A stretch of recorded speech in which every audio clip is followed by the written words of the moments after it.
So you're standing in the auto parts store, staring at a wall of engine oil. One bottle says 0W20. Another says 5W30. Over here, there's a 10W40, and then you spot a 20W50, and suddenly you have no idea which one your engine needs. Maybe someone told you thicker oil protects an old engine better. Maybe you've wondered what that W even means. Maybe you're worried the wrong pick could hurt your car. Here's the thing. That number on the bottle actually tells you something important.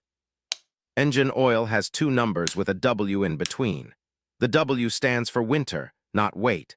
The first number tells you how the oil behaves when the engine is cold.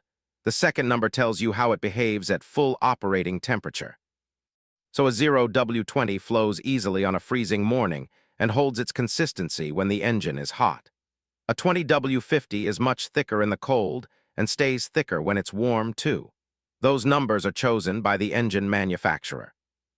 They're not a suggestion from the oil company or a marketing trick. The engineers who designed your engine picked that grade for a reason, and this is where people get confused. A lot of drivers think thicker oil means more protection because it feels heavier. But here's the thing. Modern engines are built with much tighter tolerances than engines from decades ago. So an oil that's too thick can struggle to flow where it needs to go, especially on a cold start.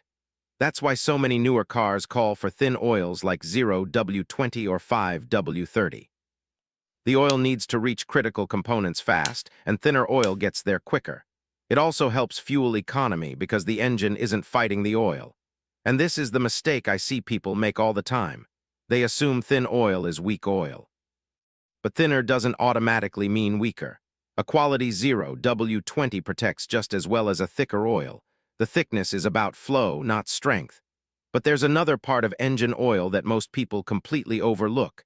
The grade is only half the story. The other half is the specification. Your engine doesn't just need a certain viscosity.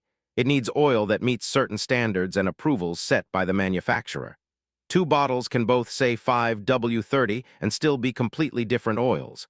That's why the spec matters just as much as the numbers.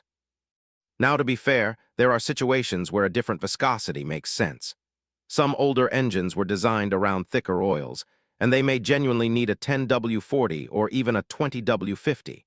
And diesel engines, trucks, and heavy-duty applications often have their own specific requirements. But the viscosity number alone is never enough. A diesel oil and a gasoline oil might look similar on the bottle, but they're not interchangeable just because the numbers match. And if you have a high-mileage car, don't make this next mistake. Mileage alone does not mean you should jump from a 5W30 to a 20W50.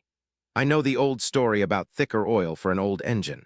That's not automatically true.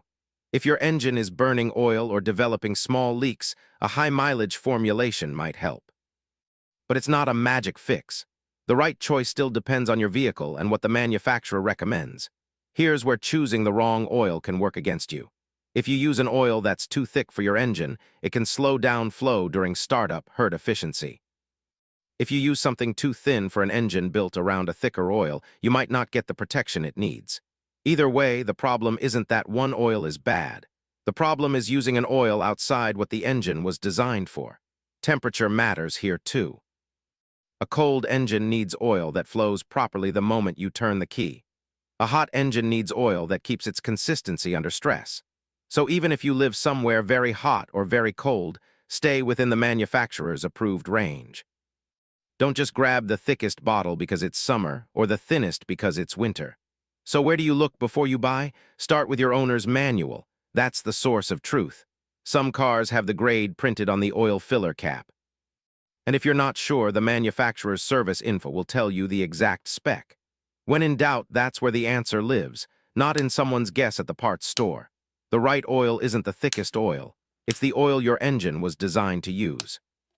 Start with the manufacturer's specification, understand the numbers, and choose a quality oil that meets the requirement for your engine and your driving conditions. If you like straightforward car advice without the shop confusion, subscribe. And tell me in the comments what your car uses. Drop the year, make, model, and engine. I read every one of them. Subscribe for more simple maintenance advice that can help you avoid expensive mistakes. See you in the next one.